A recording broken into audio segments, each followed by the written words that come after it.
Hi, everyone. I'm so glad to be here at LeBitConf. This is my fourth. I think I've only missed one. A huge thanks to Rodolfo, who opened us up with such passion and enthusiasm. I understood about half of it because he speaks very fast in Spanish, and my Spanish is still at the Duolingo level 2 standards, right? So I'm not going to be doing my presentation today in Spanish. Maybe in 2 years, maybe in 2 years. Every now and then I try and practice a bit with Duolingo, and it pops up little nice reassuring messages like, more Americans are studying foreign languages on Duolingo than in the public schools in America. Great statistic, right? It would be true if only 2 people were using Duolingo, because they don't really teach foreign languages. But, we're trying there. Spanish will be my 4th language, and I hope I can get it to the level where I can order food in a restaurant without embarrassing myself. That's where we are at the moment. So, not ready to do Bitcoin quite yet. I'm really excited to be here, and I would like to talk about a topic that keeps coming up with Bitcoin, and that is black markets. Ooh, black markets. You see, the thing is, Bitcoin is used for black markets. You've heard that? Yes? It's used for black markets. And of course, it's also used for some white markets too. In Argentina, it's used for some blue markets. That's what they've renamed their black market because it's such a big part of the economy. They want it to sound a bit more palatable. But really, Bitcoin is colorblind when it comes to markets. It doesn't distinguish between black and white markets, or blue or gray, or any of the other colors of the rainbow markets, right? It just serves markets. So the real question is, what is the difference between a white market and a black market? And is the color a good metric, a good way for us to understand the functioning of markets? I think it's a very poor metric. I think that calling a market a white market or a black market doesn't tell us much about what that market does and how well it works. Now, the people who use terms like that would really like you to think that there are a whole set of associations that go along with that color. White market's good, black market's bad. White market's legal, black market's illegal. White market's functioning, black market's not functioning. White market's fair, black market's unfair. White market's safe, black market unsafe. White market moral, black market immoral. Bullshit.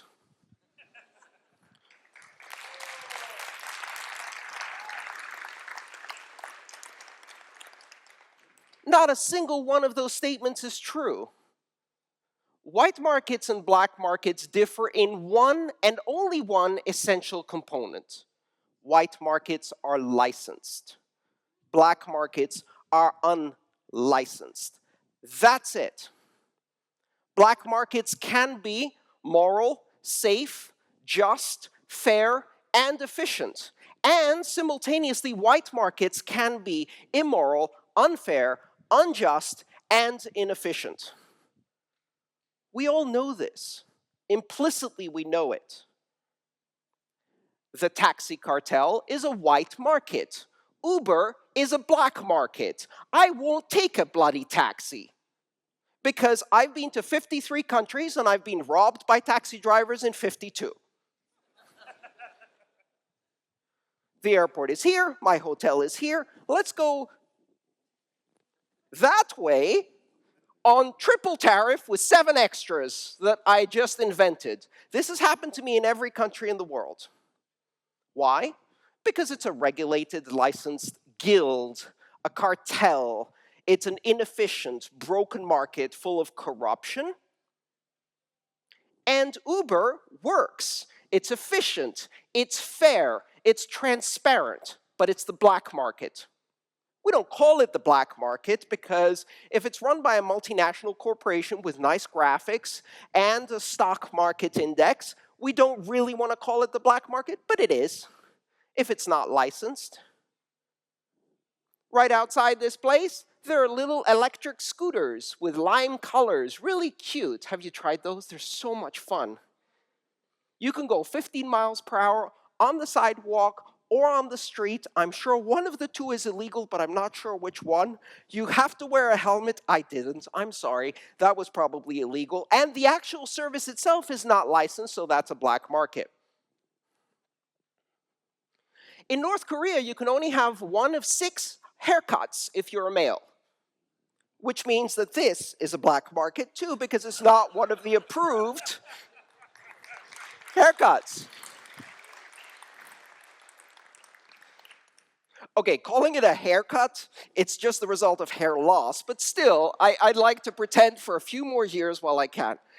But the bottom line is that there's nothing essentially moral about white markets, and there's nothing essentially immoral about black markets.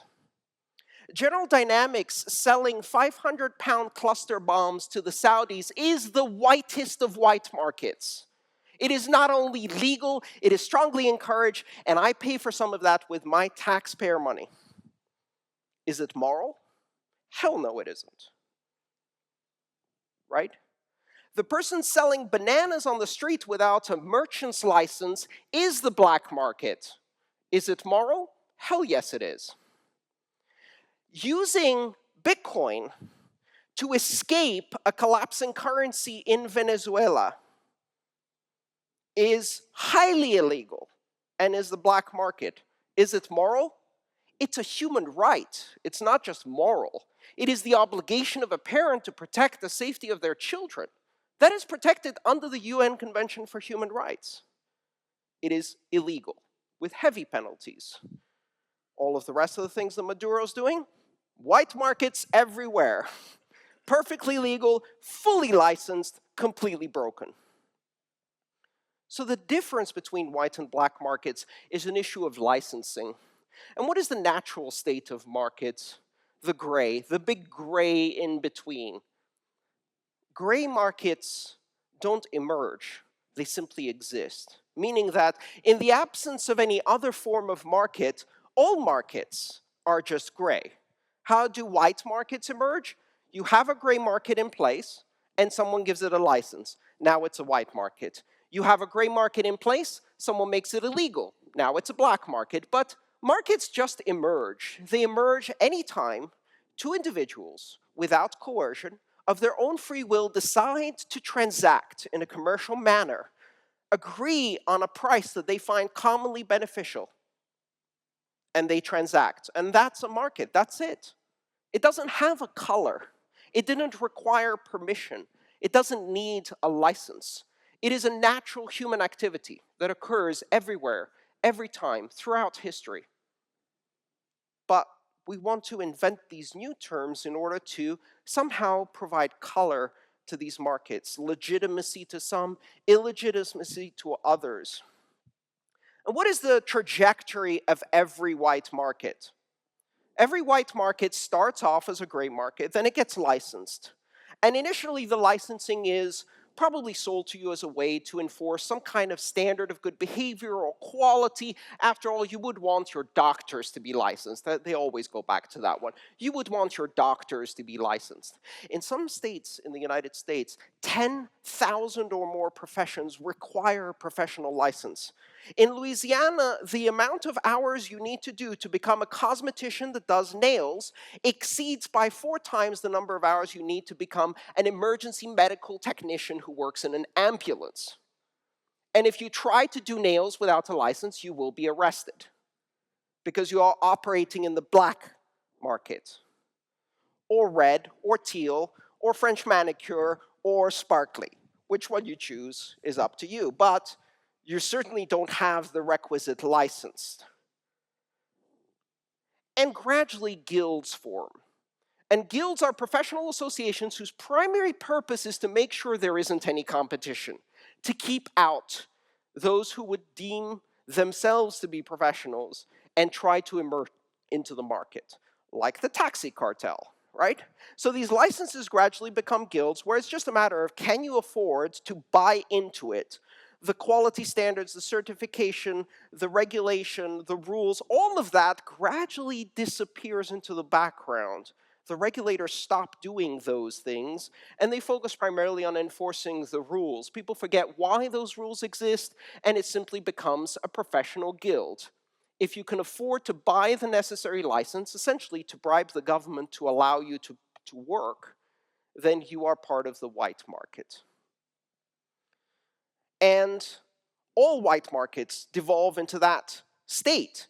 And over years, maybe decades, maybe centuries, you arrive at absurd situations of concentration of wealth and power, where, as a random example, you might have 7 families controlling every business in a country. The fundamental difference between markets, white or black, should not be the measure of how well they're licensed. We should care about whether they are fair, whether they are open, and whether they are free. In fact, if they are open and free, fairness arises as a result of the open and free nature of these markets. If you don't like it, you can trade elsewhere. And competition ensures fairness. But here's the other little subtle thing, which is that absent a license, without a white market, the government, the state, withdraws the services of justice from the market.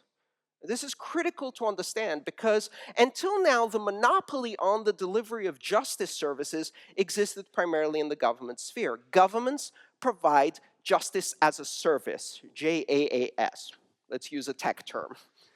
And their Justice as a Service API is only available for a certain fee to certain people, yes, and it's usually broken and it takes 7 years to fulfill a request. But nevertheless, they do offer justice as a service. But if you step outside of the white market, now that justice as a service is removed and you get exposed to the full risks of operating in a market where you have no justice, you have no recourse, you have no ability to settle disputes, and where violence becomes the solution. Ironically, sometimes that happens even in white markets. I walk out of the airport in Chile, straight into a line of taxi drivers who see me looking at my phone and they go, "Uber?"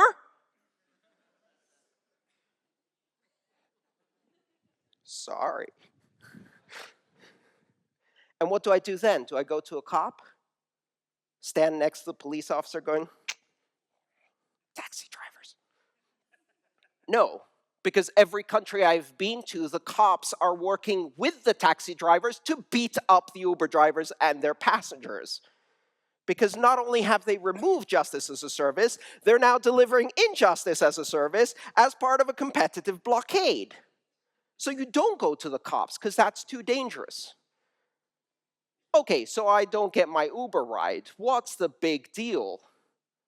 But think about all of the markets in which justice has been removed as a service, where you cannot enforce property rights, where when you go to the arborito in order to change your currency into another currency, you may get counterfeit money. What do? Call the police? No, you don't call the police. You can't call the police. That service has been removed. And you can go to more funny situations, like the experience most high school students have the first time they go try and buy marijuana from some dude on the street, and what they do is they get a bag of oregano. And they don't know any different, so they're like, "I don't think I should smoke this. It smells like a salad. Now what do I do? Do I call the cops? I can't call the cops." "Excuse me, sir. The illegal drugs I just bought are not correct." Ironically, some people do that. They go to the police and say, "This cocaine isn't good." And they soon discover that that's a bit of a problem. Again, that's a little funny story, and you think, well, they deserve what they get. After all, they're breaking the law, so they should be punished. Now think about the immigrant cleaner who had their passport taken from them by the coyote who traveled them across the border, who is now holding their passport hostage, and they are terrified to go to the police, and they live in a locked compound with bars on the windows, and they cannot exercise any of their human rights because they're kept as virtual slaves within an industrialized society. And that happens today in the United States by the hundreds of thousands of people. Slavery is on the uptick all around the world. Why? Because the act of being an illegal human being, I don't even know what the fuck that means, has resulted in the removal of justice as a service from an entire category of people. And apply that to sex workers who are engaging in acts of consensual sex or prostitution and things like that, or even just people stripping or making funny movies. They no longer have justice as a service. As a result, violence, abuse, rape, domestic abuse, massive problems in any illegal industry. And those black markets that do emerge, where the need is great for the existence of a market, where the amount of demand is going to cause the emergence of supply, whether that's capital flight from Argentina, whether it's recreational drugs, whether it's whatever else you might want to find in a market. If there is no white market, the black market exists, but it charges a massive risk premium sprinkled with a heavy dose of violence. Until now, justice could only be provided by government services. You cannot enforce property rights without a court, or can you? What if we used a very large number that we multiplied against another very large number on an elliptic curve, and what if that crazy idea would allow me to enforce global property rights? What if I could use a smart contract in order to create a matching service between buyers and sellers that ensures there is no forgery, no fraud? What if I could use a smart contract to escrow the money in the process of a buy of any product, and now I can ensure that I don't get cheated? What if I could use a smart contract in order to do reputation services, just like Uber does, that gives me a great degree of comfort, but without Uber, without the centralized company? What if I could get justice as a service from a network? And that's what happens. And now the world has changed, because now it's not a distinction between the licensed market where you have some justice and the unlicensed market where you have no justice. Bitcoin doesn't care. Ethereum doesn't care. Blockchains don't see colors. They also don't see borders. And they don't see people. They only see rules. And they can deliver justice as a service no matter what color your market is. White, black, gray. Bitcoin, blockchains, Ethereum, all of these different technologies serve markets. They serve markets wherever there is supply and demand. They serve markets globally without distinction for borders. Because here's another little secret that you don't remember, which is that justice as a service only applies within a specific geography. The Chilean justice provider only works within the borders of Chile. Now, what can you do with that information as an individual? Not much. What can multinational companies do with that information? Oh, they can screw you in 194 different countries. And unless it's in the one you're in, you don't really have much recourse, but then again, they also bought all your legislators, so you don't have any recourse in that one either. But blockchain justice as a service works globally because it doesn't care whether you're inside or outside that border. And there's this other little thing which we often forget, which is when people say, but that product is illegal. To which your first question should be, illegal where? Legal and illegal are geography-bound terms. Illegal where? Illegal here? What if I'm not here?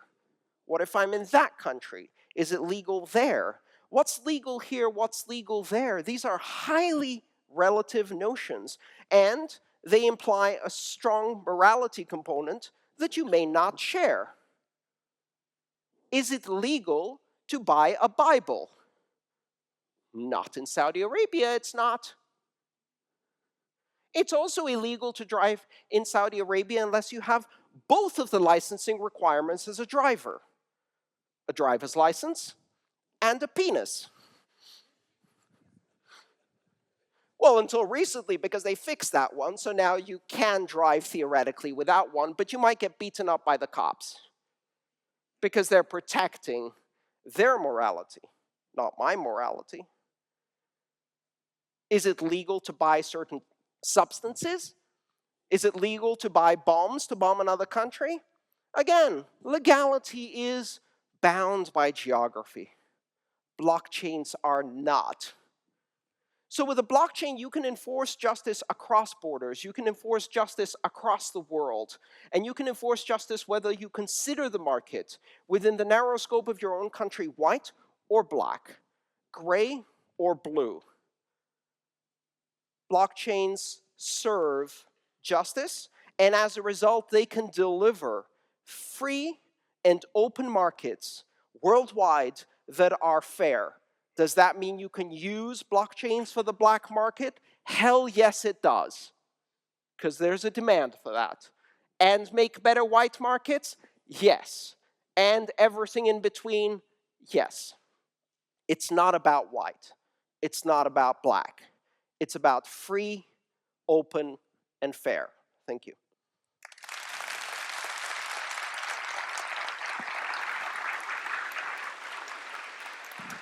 Great.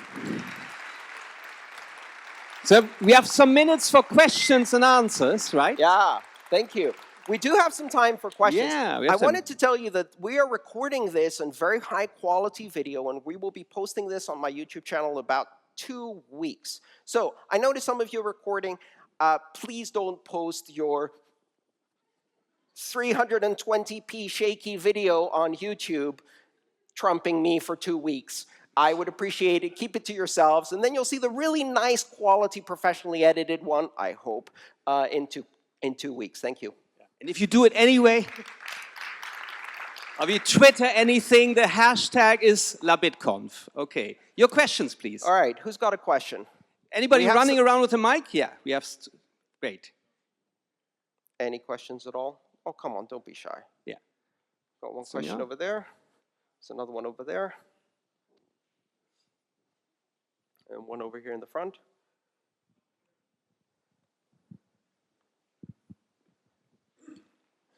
Hello. Hello. Really great to be able to see you on live. Finally, oh, thank you. After all these years. My question is about how will you be able to enforce justice as a service from a blockchain service? Doing that if there is a monopoly on force, but also on regular justice, like a judge is also a monopoly currently on the state. Well, again, the word enforcement contains the word force, but does it have to? And how much of our current commercial transactions really require that level of recourse where you have force? You know, force is a commodity that you can apply to a certain degree, but once you try to apply it to too many people on too many things for too many reasons, then you have to pay the people to apply the force. And fortunately, by that time, we have messed your currency up so well that you can't pay the enforcers. Venezuela, for example. I watched this great video the other day which showed some of the enforcers of Maduro smiling in front of the cameras holding the privileges of their position, which were 2 toilet paper rolls. That's how far low their payments for the enforcement services become. How far away from the moment when they go, this is so not worth it, right? And so enforcement and force is always an aspect of human condition, and it's always an aspect of human society. What we're talking about here is being able to enforce justice through rules that can be agreed on by everyone in a consensus system without violence. This is the non-violent mechanism for enforcement. And it's primarily financial enforcement. And it works primarily through a series of incentives and financial punishments. Game theory. And what we found through markets and game theory in general is that those mechanisms work better because they don't expect people to be good. They only expect people to act in their self-interest. And if everybody acts in their self-interest in a system of rules that punish bad behavior and reward good behavior, then good behavior emerges naturally from the system. I don't know how well it's going to work. Let's build some things and test them out. I certainly know that one of the beautiful things about operating on digital platforms like the internet, and one of the reasons why people arguably want to do things like run drug markets on the internet is because you can't get stabbed over TCP/IP. Okay, next question. I think there was one in the back, right? Oh, no? Okay. Over there? This gentleman. Okay. Gentleman Someone in ask the a middle. question? Anyone with a microphone? Go. A question Who here? got it first? Yes. Okay. Hi. I want to ask you about black markets, wet markets, and banks. Yes. You know we have so many problems with banks, de-risking and the whole thing. Let me know what you think about that, because it's part of the control. Well, I mean, that's the final culmination of a white market, when the rules that start off to be consumer protection eventually become banker protection.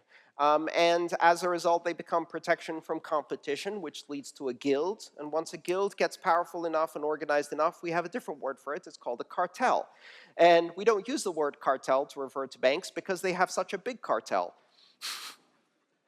But the problem is that banks no longer serve many of the important functions that you expect banks to serve. They don't bank people.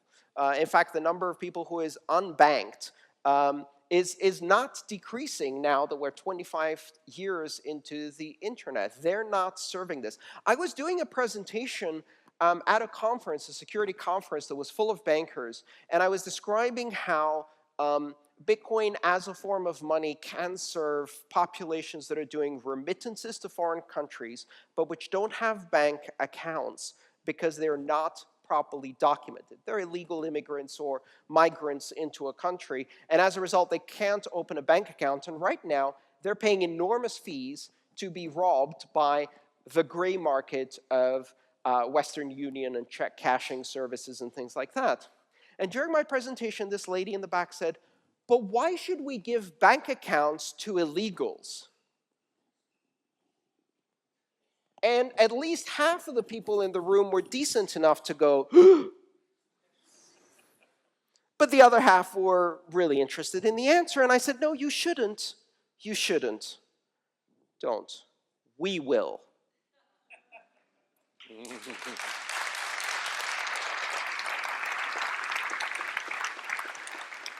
Okay, one more question. Hi, Andreas.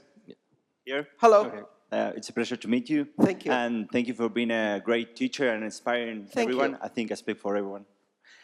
My question is about blockchain, not in general, but as an educator myself, you know, I'm trying to battle every startup that says blockchain and it doesn't do blockchain. It doesn't do decentralization, disintermediation.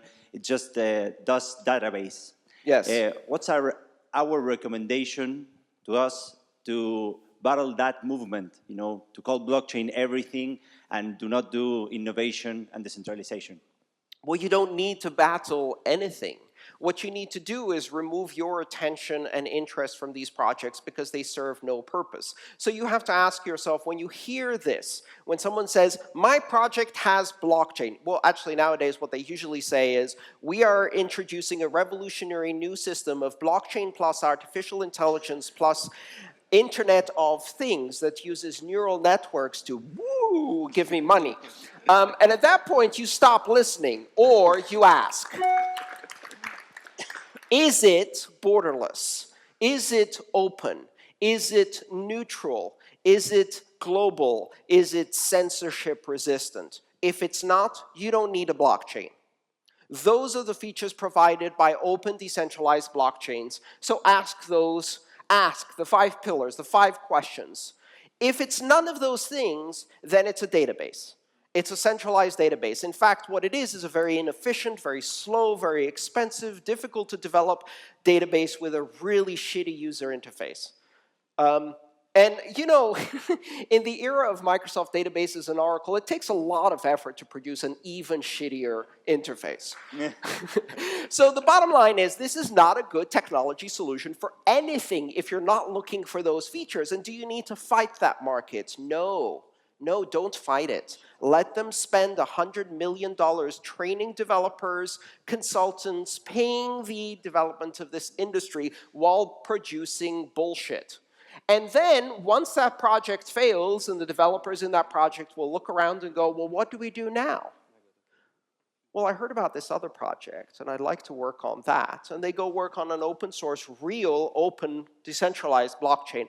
And I started saying this in 2013, that they will train the developers, and then those developers will one day discover Bitcoin and all of the other open blockchains and go, these are much more interesting projects. And then, when I was visiting Singapore, it happened for the first time, I sat down next to a kid who said to me, I'm really excited. This is my first Bitcoin conference.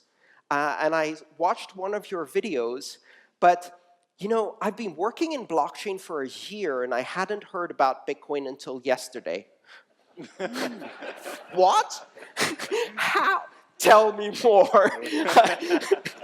This I want to hear. So I went to this presentation by Bank of America a year ago, and they did this whole presentation about decentralized ledger technology. And eventually, at some point in the slides, they mentioned the B word. No, not that B word, the other B word, blockchain. And they told us this would be the greatest technology. They managed to go through all 30 slides without mentioning the other B word at all.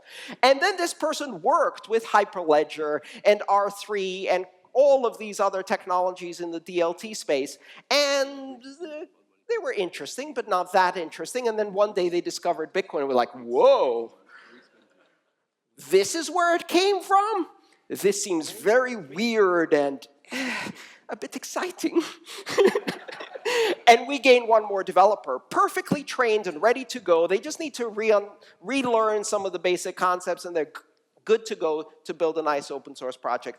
Don't fight that market. Let them waste bank money on trying to co-opt, embrace, and distort the ideas of what we're building, and then run straight into the wall of their own centralized, sclerotic, dinosaur organizations, and then the project fails to deliver anything, and it's chopped by the board of directors who are no longer impressed by the word blockchain, and the people take their Christmas bonus, and on January they open a startup with the same money the bank just gave them in order to compete with the bank.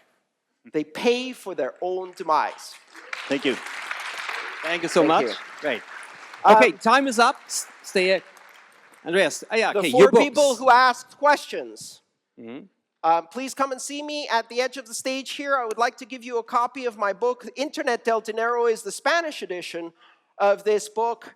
And I'm going to be signing books tomorrow after the fireside chat. If you want to see me then, I would be happy to sign a book for you. Thank you so much. And Andreas, we want to sign you something else. Oh, wow. This is you as Mr. Bitcoin Superman. We will auction this off on the last day of the conference for a good cause. Okay, This fantastic. is by artist Luis Ventura. Please sign it with your private key, please. My pleasure.